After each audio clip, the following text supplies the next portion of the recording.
Alhamdulillahirrahmanirrahim, kembali lagi di Islami Twinda, jamaah Islami Twinda dan rahmati Allah yang baru bergabung. Ya, kita ingatkan lagi, hari ini kita sedang membahas tentang tema hati-hati dengan gangguan sholat ini atau pengganggu sholat ini. Ini Masya Allah luar biasa. Sebelum kita lanjutkan lagi, kita akan kembali melihat sebuah video tayangan ya. Ini ada video parodi saya garis bawah lagi parodi ya. Momen bapak-bapak bersin ketika sholat. Nah ini dia contohnya nih. Bismillahirrahmanirrahim.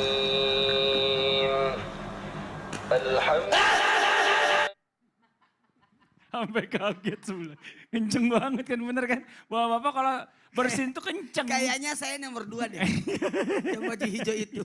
Tapi pertanyaannya apakah benar apa kalau bersin-bersin berkali-kali itu Ustadz Bani ya, itu gangguan dari yang namanya setan dalam sholat. Tapi bagaimana kalau misalnya orang lagi sakit, tadi pertanyaan saya, yang mengakibatkan bersin-bersin terus, apakah harus menunggu bersinnya sembuh dulu baru sholat atau bagaimana? Mohon izin penjelasannya, tafadhol. Masya Allah, terima kasih Mas Fadli. Mohon izin guru kami Ustadz Maulana, Ustadz Syam, dan guru-guru kami dimanapun berada. Rasul Shallallahu Alaihi Wasallam dalam sebuah hadis yang diriwayatkan oleh Imam Bukhari mengatakan, Innallaha yuhibbu al-utas wa yakrahut tasa'ub. Sesungguhnya Allah Subhanahu wa taala menyukai bersin dan membenci atau tidak suka dengan menguap. Nah, ini hadisnya. Jadi bersin itu adalah sesuatu yang disukai oleh Allah Subhanahu wa taala. Kenapa? Karena ketika bersin kita mengeluarkan virus dan bakteri-bakteri, lebih sehat ya. Otak jadi fresh. Sementara tasa'ub, menguap, itu tidak disukai oleh Allah Subhanahu wa taala karena itu dari setan. Tapi Ibnu Mas'ud radhiyallahu anhu ardah mengatakan bersin yang disukai oleh Allah Subhanahu wa taala itu adalah di luar salat. Adapun di dalam salat Allah pun tidak suka. Ibnu Hajar Al-Asqalani ketika mencoba menjelaskan kepada kita apa maksud dari Ibnu Mas'ud perkataan beliau ini adalah karena ketika salat setan akan mengganggu dari berbagai macam cara termasuk bersin itu.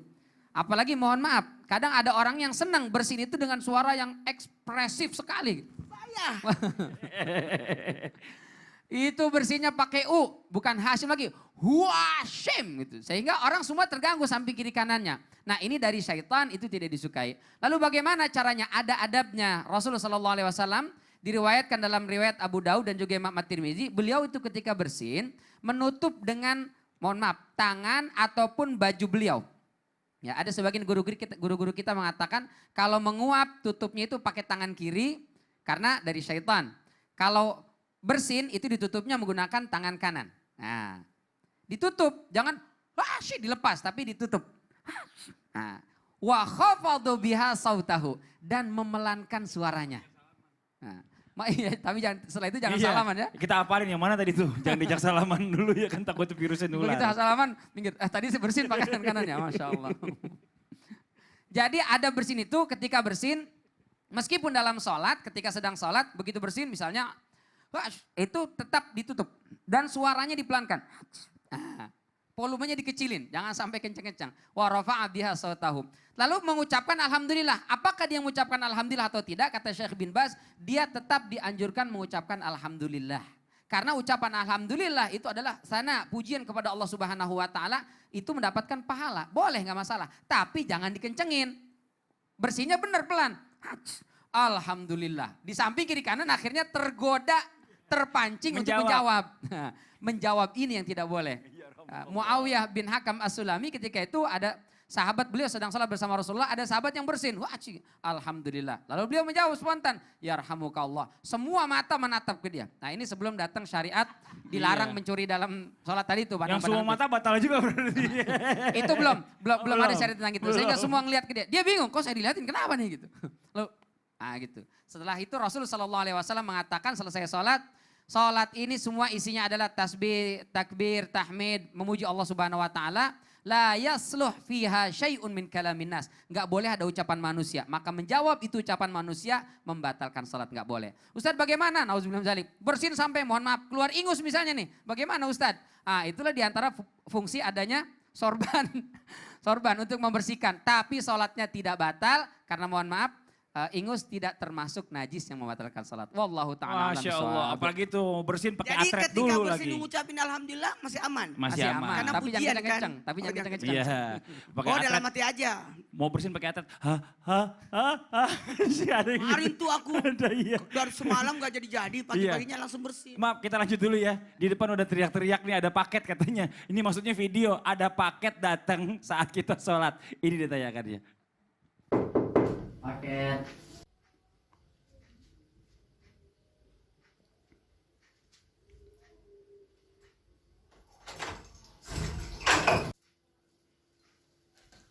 Oh, lagi sholat.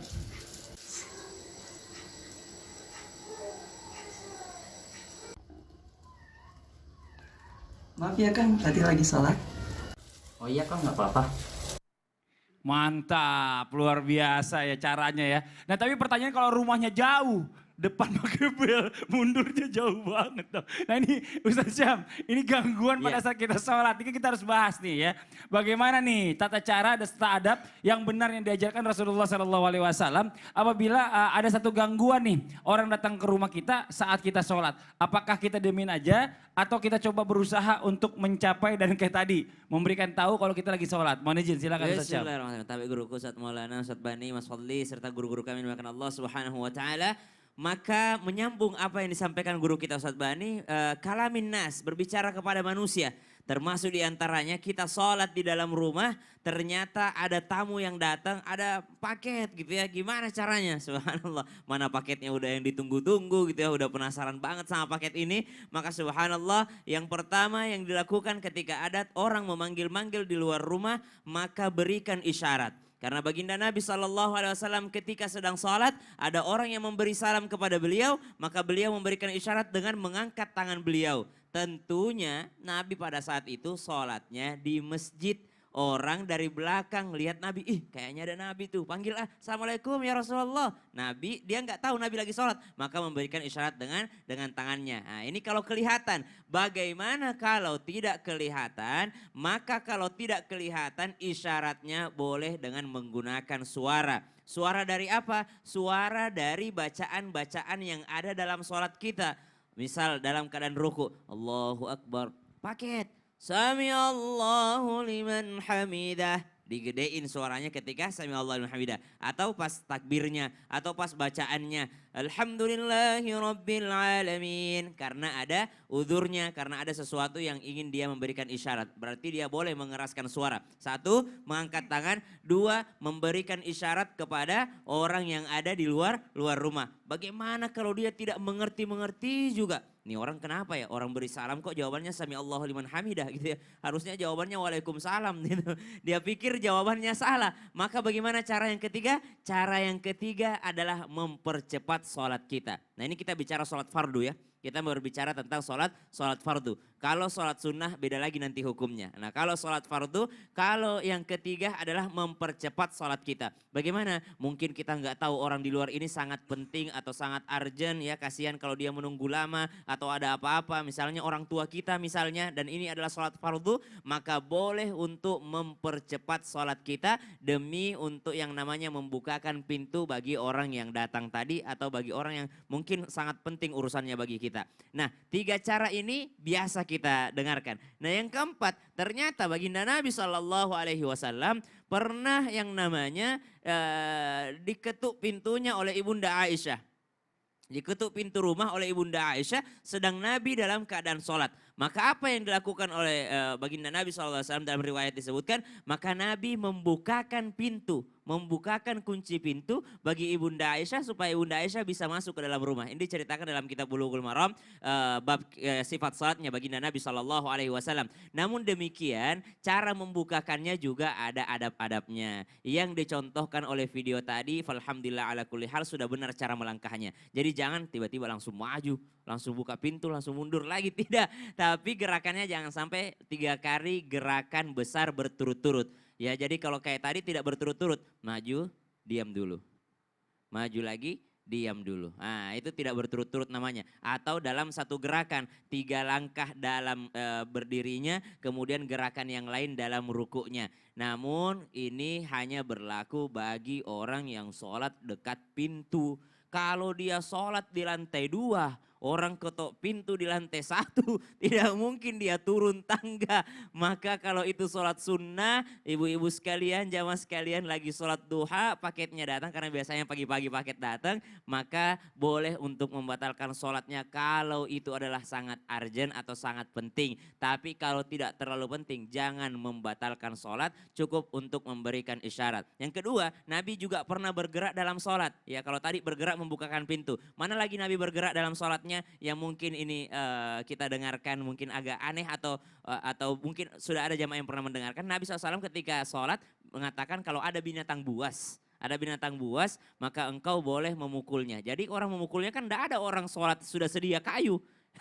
Jadi orang sholat itu tidak ada yang sedia kayu. Maka dia dalam sholat boleh dia melangkah untuk mengambil kayu guna untuk membunuh binatang yang berbahaya di hadapannya. Atau Untuk menyelamatkan menyelamatkan. orang lain, anak kecil. Ada Ya. anak mau lompat di akuarium. Betul. Ada anak mau lompat di kolam ikan. Ada orang buta misalnya, dia tidak Ya. lihat jalanan. Nah, subhanallah boleh. Tapi dengan Maka- catatan nih tadi kalau misalnya ada pergerakan badan atau pandangan semua kita tetap harus menghadap kiblat. Pada Betul. saat kita berubah kiblat batal sholatnya. Subhanallah. Nah sekarang kita lanjut lagi nih buat jamaah Islam itu Indah, ternyata Masya Allah luar biasa udah banyak pertanyaan juga yang masuk ya. Yang gak sabar pengen dijawab sama guru-guru kita, langsung aja kita masuk ke segmen Tanya Dong Ustadz. Kami semua tanya dong Ustadz. Oke, pertanyaan dari Instagram Azizahab yang lahir tahun 88. Assalamualaikum Ustadz, izin bertanya. Saya pribadi itu orangnya mudah tertawa. Saya sholat itu kadang-kadang sama kakak saya, kalau kakak saya habis sholat itu selalu menggoda saya Ustadz. Bikin ketawa. Saya harus gimana ya Ustadz ya? Kadang saya digoda itu senyum. Atau kalau terlalu parah, saya merem aja Ustadz. Nah ini jawab Ustadz Bani, dia mohon izin silakan. Pertama, mohon maaf sekali, jangan mengganggu orang yang sedang sholat. Karena itu adalah perbuatan syaitan. Dalam surat Al-Maidah ayat 91, Allah Subhanahu wa taala menjelaskan innama yuridu syaitan an yuqi'a bainakumul adawata wal baghdha fil khamri wal maisir wa yasuddakum an dzikrillahi wa anis shalah. Setan itu berupaya bagaimana menggagalkan orang dari sholat. Nah kalau ada, nauzubillah min dzalik, saudara kita, kerabat kita, rekan kita ganggu lagi sholat, nah itu setan dalam bentuk manusia, karakter dan sifatnya. Tapi dianya bukan setan. Yang kedua, apakah harus kita batalkan Ustadz? Kita tahan semaksimal mungkin, agak senyum-senyum dikit tahan. Nanti selesai sholat baru kita tegur. Karena kalau sholat kita batalkan, itu termasuk perbuatan yang dilarang. Dalam surat Muhammad ayat 33, Ya ayyuhalladzina amanu, ati'ullaha wa ati'ur rasul, wa la tubtilu sholatakum. Jangan kalian batalkan, wala tubtilu amalakum. Jangan kalian batalkan amal kalian. Di sini sebagian ulama mengatakan termasuk sholat tidak boleh dibatalkan. Karenanya Imam Nawawi mengatakan merupakan terlarang orang membatalkan sholat bukan karena uzur. Termasuk tadi diganggu, digodain, akhirnya batalin aja deh sholat lagi. Nah, itu nggak boleh. Tetap lanjutkan meskipun tergoda. Selesai sholat baru ingatkan. Wallahu ta'ala alam Ya, bisawab. terima kasih banyak Ustadz Bani atas jawabannya. Kita masuk ke pertanyaan yang berikutnya ya, masih dari Instagram dari @titah Endi. Assalamualaikum. Wah, saya mau nanya nih Ustadz. Misal nih ya, kita lagi sholat. Kenapa sering banget tuh Ustadz ngebayangin wajah almarhum ayah saya. Suasana di kuburan ayah, bayangin kehidupan alam barzah gitu. Nah itu gimana tuh Ustadz? Apakah sholat saya sah atau tidak? Karena hampir setiap saya sholat selalu membayangkan hal semacam itu. Mohon dijawab Ustadz ya. Soalnya sering cari jawaban di Mbak Google mungkin nih, karena nggak pernah nyambung katanya jawabannya. Nah pertanyaannya Ustadz, semakin kita berusaha khusyuk, pikir ayo khusyuk, makin gak khusyuk kita jadinya. Silakan dijelaskan Ustadz. Iya, Mungkin Pak. panjang sambil tausiah. Atau saja ya. Baik, izin Sasbani Sasam. Baik, jamaah dimanapun berada, alhamdulillahirrahmanirrahim, bagian adalah bentuk bagaimana kita bisa khusyuk adalah menjadikan bahwa ini adalah salat terakhirku. Salat terakhirku. Jadi dalam hal ini mengingat mati dalam salat sebagai cara untuk khusyuk itu boleh. Nah, kadang waduh ya Allah jadi mengingat. Sampai terus terang orang yang mengingat mati dalam salat itu saya yakin pasti lebih khusyuk. Karena kenapa bisa jadi ini adalah bagian dari. Tapi bagaimana dengan pertanyaan tadi? Ini mengingat mati dalam artian yang berbeda. Dan dalam hal ini karena reaksi cara tadi disebutkan cara mengganggu setan dengan memberikan pikiran-pikiran macam-macam. Maka betul kata sebaiknya kita ketika sebelum sholat baca dulu surah An-Nas. Ya dari gangguan dan sebagainya. Jadi harusnya kita awali dengan memperbaiki. Bahkan ketika mau berwudu aja sudah mengingat bahwa ini adalah salat terakhirku. Sehingga ada bentuk ketakutan dan memperbaiki salatnya. Jangan sampai tidak akan mendapatkan salat berikutnya. Maka orang yang terbaik adalah orang yang bagus akhlaknya. Dan orang yang cerdas adalah orang yang mengingat kematian. Bahkan mempersiapkan bekalnya untuk menuju ke kematian. Maka cara untuk khusyuk, ada metode cara untuk khusyuk. Yakni, jadi gimana supaya, kan aku ingat mati supaya khusyuk. Sebenarnya untuk khusyuk itu, gimana kita yang pertama, melakukan salat dengan benar. Sesuai dengan caranya, aturannya yang benar. Kemudian memahami isi bacaan dalam salat. Sehingga tidak ada lagi unsur untuk ibaratnya gangguan dan sebagainya. Nah, kalau saya mau jawab langsung buat yang menanya ini, jawabannya adalah salatnya masih tetap aman. Dan itu bagian daripada bagaimana kita mengingat akan kematian dan bagaimana cara bentuk keusyuan. Dan yang paling penting, alhamdulillah dia salat. Masya Allah, itu dia yang paling penting. Alhamdulillah dia salat. Dan yang paling penting juga buat kita, lebih bagus gini. Kalau mau khusyuk dalam salat, maka hilangkan semua pemikiran-pemikiran seperti itu. Aduh udah sering-sering banget Ustadz. Aku ngingetin orang ayah saya yang sudah meninggal lah inilah. Maka sebaiknya sebelum salat doakan dulu ayahnya. Supaya lepas beban dan sebagainya. Dan inilah mungkin yang melandasi kita biasanya kalau mau masuk Ramadan kita nyekar dulu. Nyekar dulu. Kenapa nyekar?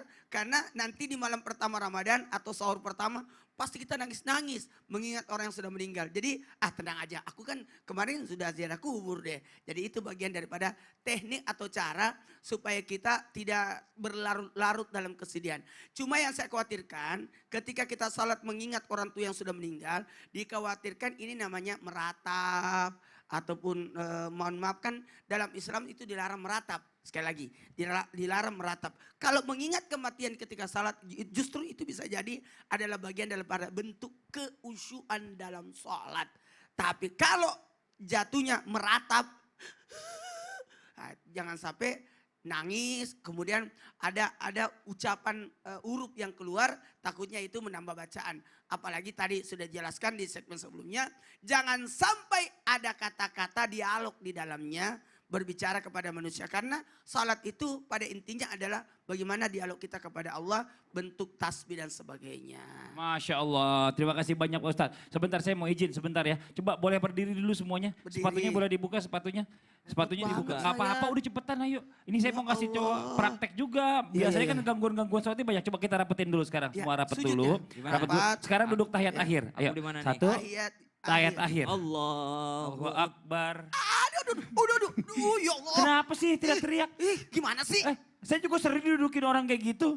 Nah gitu nih gimana Ustadz nih ya? Ustadz Bani. Mohon Bener izin. banget nih, bener banget. Saya nih. mau Ini tanya penting. sama Ustadz Bani. Bener gak sih sebenarnya posisi duduk dalam sholat itu ya. Juga sebagai penentu khusyuknya kita dalam sholat. Karena bisa menjadi gangguan bagi orang lain pada saat sholat. Kayak tadi contoh. Anda yang khusyuk, Contoh. aku yang kejepit. Contoh gimana? Bener. Enggak. Tapi Bener. insya Allah akan kita bahas setelah yang satu ini insya Allah. Jangan kemana-mana. Ya udah yang di rumah jangan Besok kemana-mana. Tetap di Islam itu indah Iya, besok. jamaah. Aku Oh sebelah kan. jamaah. Alhamdulillah. Alhamdulillah. Gak mau.